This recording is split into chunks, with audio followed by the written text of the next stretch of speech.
प्यारे बच्चों, good morning. जब जगो तभी सवेरा। कैसे हैं आप लोग? उम्मीद करता हूँ स्वस्थ होंगे, मस्त होंगे और खूब मन लगा के पढ़ाई में लगे होंगे।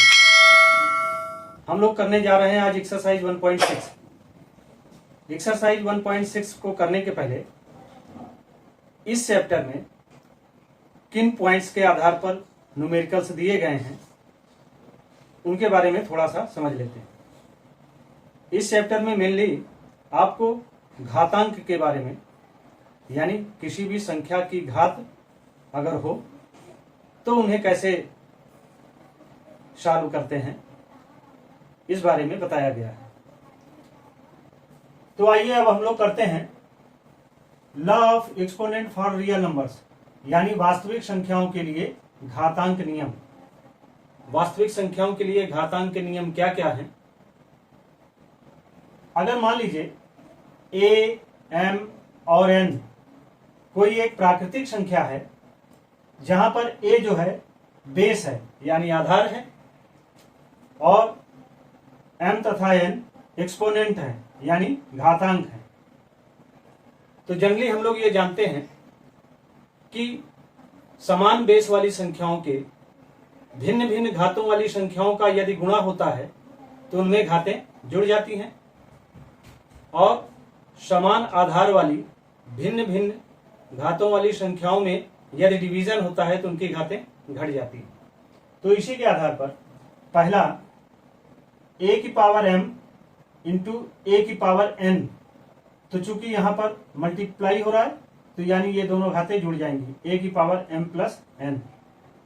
सेकेंड में a की power m divided by a की पावर n, तो हो जाएगा a की पावर m माइनस n, यानी घातें घट जाती हैं।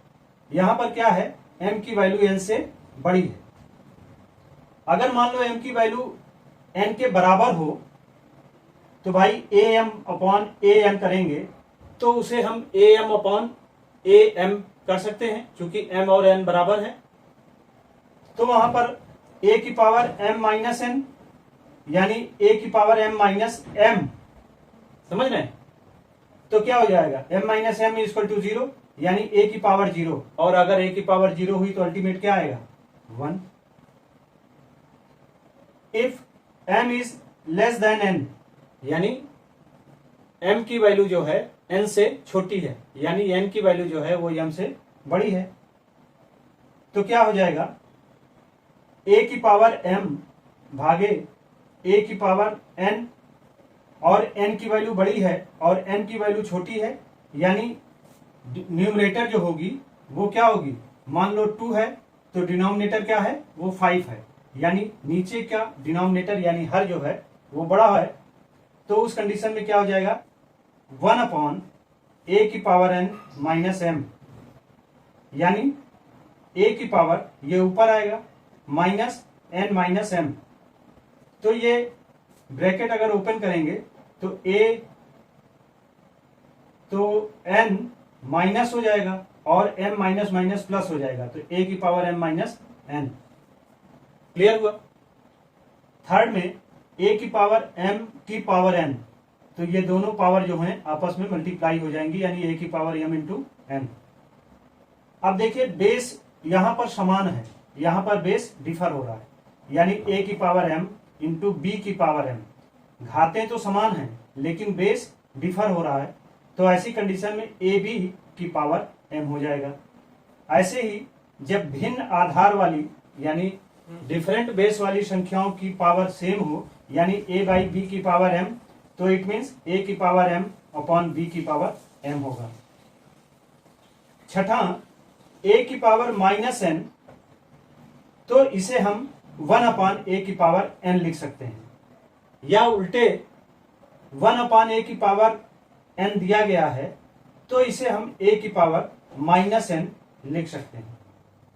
इंपॉर्टेंट है, इसे ध्यान दीजिएगा। अब इसके बाद 7th में दिया जा रहा है, जैसे इसके पहले हम लोगों ने किया था कि मान लीजिए रूट a को सॉल्व करते हैं तो b आता है, तो यानी रूट a का होल स्क्वायर एंड b का होल स्क्वायर, दोनों साइड को अगर स्क्वायर करेंगे तो रूट a का स्क्वायर यानी a आएगा और b स्क्वायर हो जाएगा, यानी a equal to B square. और ऐसे ही b की स्क्वायर, ऐसे ही b स्क्वायर जो है, यदि b की पावर n मान लें तो बराबर क्या हो जाएगा a के, जहां b इज ग्रेटर देन 0। तो b इक्वल टू क्या हो जाएगा n रूट a, या इसे ऐसे भी लिख सकते हैं n root a equal to b। n root a को a की पावर 1/n भी लिखा जा सकता है, समझ रहे हैं। तो ये तीनों टर्मिनोलॉजी इंपॉर्टेंट है, किसी भी क्वेश्चंस में आपको कुछ भी दी जा सकती है जिसको आपको एडजस्ट करना रहेगा।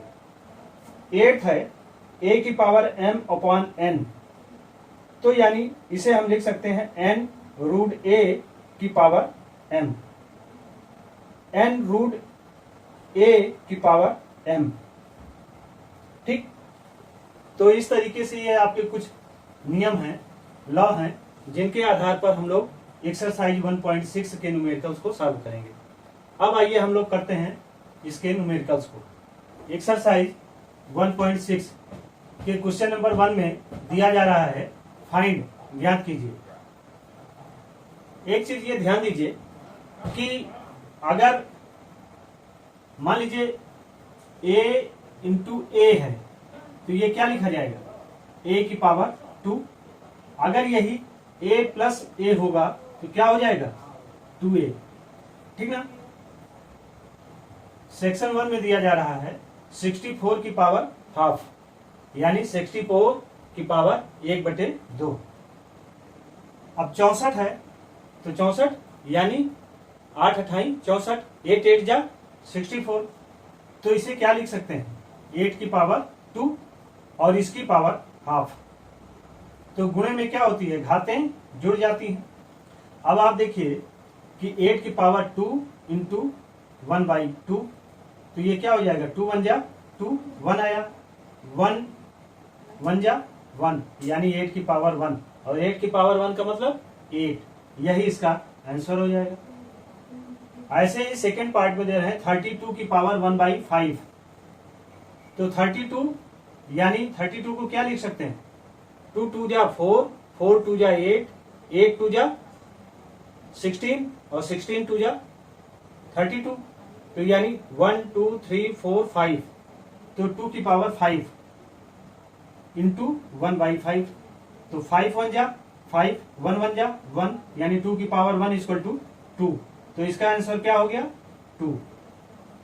ऐसे ही थर्ड सेक्शन में दे रहे हैं 125 की पावर 1/3, तो 125 यानी 5 5 जा 25 और 25 5 जा 125, यानी 5 की पावर 3 की पावर 1/3, यानी 5 की पावर 3 इंटू 1/3, तो 3 1 जा 3, 1 1 जा 1, 5 की पावर 1 यानी 5, तो इसका आंसर क्या हो जाएगा 5।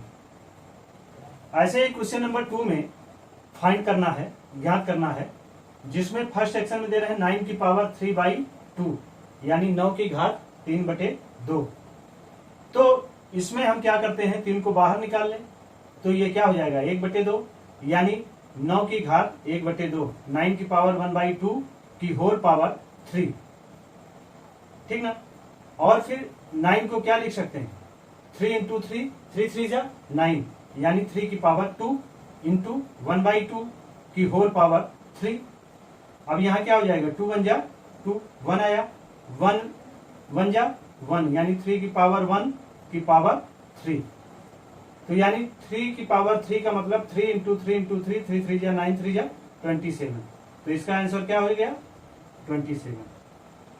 ऐसे ही सेकेंड पार्ट देखते हैं, जिसमें दिया जा रहा है 32 की पावर 2/5, तो जैसे हमने यहाँ 1/2 को अलग किया, वैसे ही यहाँ पर हम लोग क्या कर सकते हैं, यहाँ पर हम लोग 32 यानी 2 की पावर 5 की होल पावर 2/5, यानी 2 की पावर 5 इंटू 2/5, तो 5 1 जा 5 और 1 2 जा 2, यानी 2 की पावर 2, और 2 इंटू 2 क्या हो जाएगा 4, यानी इसका आंसर भी क्या हो जाएगा 4। ऐसे ही थर्ड पार्ट देखते हैं, जिसमें दिया जा रहा है 16 की पावर 3/4। तो 16 को क्या लिख सकते हैं, 2 2 जा 4, 4 2 जा 8, 8 2 जा 16, यानी 1 2 3 4, 2 की पावर 4 की होल पावर 3/4, यानी 2 की पावर 4 इंटू 3/4, तो ये 4 1 जा 4 और 3 1 जा 3, यानी 2 की पावर 3। तो 2 इंटू 2 इंटू 2, 2 2 जा 4, 4 2 जा 8, तो इसका आंसर क्या आ जाएगा, 8। इस तरीके से हम लोग सॉल्व करते हैं। अब देखते हैं फोर्थ पार्ट, जिसमें दे रहा है 125 की पावर -1/3 और माइनस दे रहा है, तो ये क्या होगा, यानी इसे आप लिख सकते हैं 1/125 की पावर 1/3।